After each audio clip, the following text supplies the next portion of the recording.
What's the meaning of cornstarch?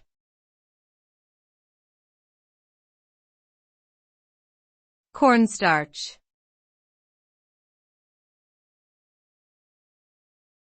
Cornstarch.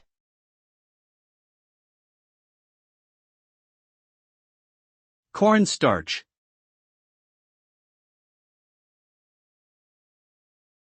Cornstarch.